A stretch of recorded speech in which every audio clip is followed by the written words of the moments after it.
how you doing? Okay, so really often I get misgendered by children. They'll say things like, "Is that a man or a woman? Or is that a girl or a boy?" That's really common. They'll say that to their parent, right in front of me.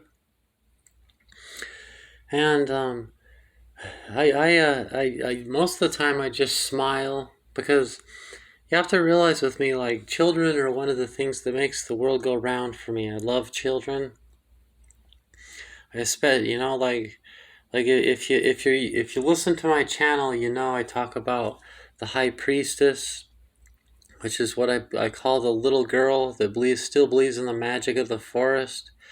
It's what my tattoo on my back, my biggest tattoo, is all about. That it has the little girl on the moon with the butterfly wings on, and just I was I when I was in college, I was studying to be an elementary school teacher. I'm the oldest of 5 kids, so I grew up babysitting kids, and I was a stay-at-home parent, and then after the divorce, a single parent. That I'm the one that raised my son, and I never outgrew cartoons. I mean, you know, loving children is like a really big part of me. I love children. So it really doesn't. I actually like it. I like it a lot because it's genuine. It's innocent and pure, and it's genuine, and it's just even when adults, like, being misgendered is not is never, no matter who you are, it never bothers me.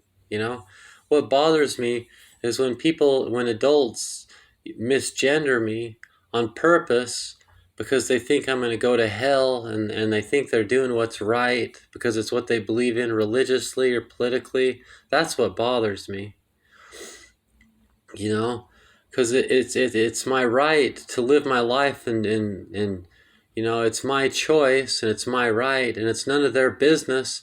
And nobody's so intelligent and so spiritually aware that they know so much, that they know the ultimate truth for everybody, and they know more about. Nobody knows more about me than me and who I am. Nobody knows more about that than me. It's my job, and it's just, like, they need to humble themselves. When adults that misgender me for religious reasons, that their lack of humility is disturbing. They don't know that they can have that opinion, but going around hurting people on purpose because you think you know everything that's what bugs me and annoys me. And a little kid isn't doing it for that reason. They're doing it for innocent reasons, and I don't. You've seen my tattoo, and it has the symbol for transgender people. I'm not sure why my skin's so shiny right now, but I have that tattooed on there because at first I cared a lot about passing. I was worried to death about it. But then, after a year or two or three, I realized more about what the world's like that I live in, and with my age group, we kind of break in all the new concepts. We're the first generation to have video games in home. And they say kids nowadays and their video games. We were the first generation to get that complaint. All the complaints that when people complain about the youth. I was a young child in the 70s and a teenager in the 80s. We started all that stuff. Our music was the devil's music, and all that stuff. And we broke in all the new concepts, and so I just see it that way. Like, I'm just mostly hoping that the future generations of transgender people will have it a lot easier. But for my generation, I expect to have to kind of break the world in. I'll still have a good life, but it won't be quite like one that can expect to be gendered correctly all the time. But especially children, it's just different, because their purity, that's like, not very many things are sacred to me, but children's innocence is, that's, and their purity is, that's what one of the things that's sacred. So it really doesn't bother me. I actually like it. I'm like, oh hell yeah, that's a good beginning of a relationship. Someone that innocently is like, oh hey, even if an adult did that, hey, I'm not sure whether to use male pronouns or female pronouns, or whether you're a boy or a girl, or I'm not really sure, this and that. Tell me what I should do, and then I'll tell them, and I'll be like, oh wow, this person is genuine, and they absolutely do not mean to hurt me.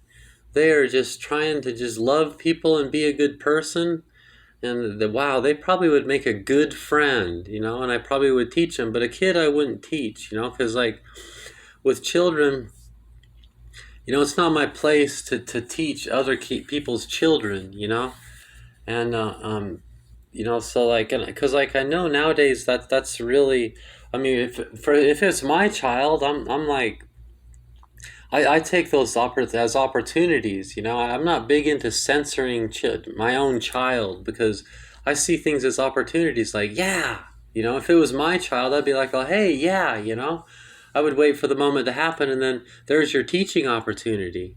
Because there's transgender people. It's part of life, and it's an opportunity to teach them. So that's what I would see it as, an opportunity. But that's all it is a teaching opportunity. But it's not my job to do the teaching. So I just, if they ask, and recently I had a little girl on the bus say that, then her mom was sitting right there, and she wasn't saying, hey, be quiet, don't do that, she was just letting the moment happen, and the little girl said, are you a boy or a girl?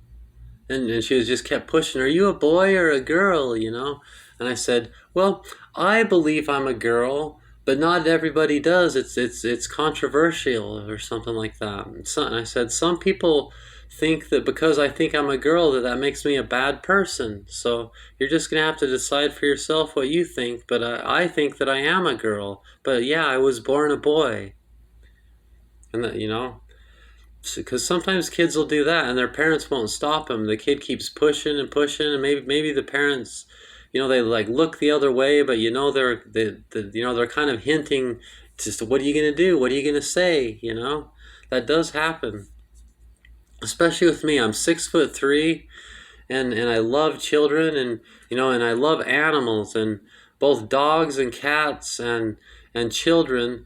I stand out big time to them, especially little girls. For some reason, little girls, I stand out to them, and they see me from across the room, and they like me, and they're very interested in me, and so these things happen to me all the time. And sometimes they're so blended. Like with me, I kind of do pass, if you look at me real hard, you might know, hey, there's something feels wrong, and it takes you a second to figure it out. But it isn't until I say something out loud. As soon as I say something out loud and people hear my voice, then they know I'm a trans woman, even whether they're a little kid or that. And that's what that little girl did.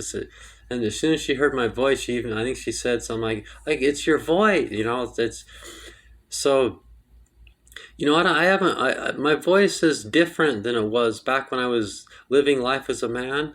I do. My voice has changed quite a bit, but not so much that like if I had a voice that totally sounded like a cis woman, I'll bet you my life would be a lot easier. But I'm just not that worried about it.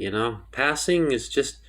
It's just not what being transgender is about. Being transgender is about just living your life and being yourself. You know what? When I get dressed in the morning, like, I literally never do anything to be a woman. I never do that. All I do is I just be myself, and I just, like, I just do, like, these are my shoes. See how huge they are? I'm 6'3", I mean, and they're men's shoes, and I put pink shoelaces on them. I've been doing that for years and years. That's what I do. I go to the men's section. I buy my damn huge giant shoes.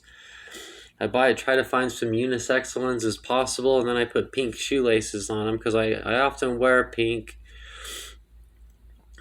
so it just goes with my outfit usually, and it feminizes the shoe, but you can you know, anybody trying to figure it out would figure it out, you know. That's just kind of how I am altogether, because it's not about passing. It's just like when I look at women's shoes, I'm just like, oh man, they're so much cuter than boys' shoes, you know. So it's just me taking care of myself, you know, trying to make them as cute as possible. But it's not really about, so I'm trying to trick anybody. Men, people that think I'm trying to trick them, and they're usually men, like, aha, I know that you're transgender, you know, you didn't trick me type comments. They don't literally say that, but practically people say things like that. That's like, that's like the worst insult, because like I'm not trying to trick anybody, you know. It's not about passing. So some trans women it is. There's nothing wrong with that. That's they, you know, I don't know how to be anyone but myself, but passing as a female is not what I want. What I want is to be respected and free to take care of myself, because I can look at myself from third person, you know, and I can love myself like I'm someone else loving me and trying to like I'm my own parent trying to take care of me, and that's more like what I'm trying to do, you know. So I want to be loved and appreciated because I'm a good person and I deserve that, you know. So it's more about that.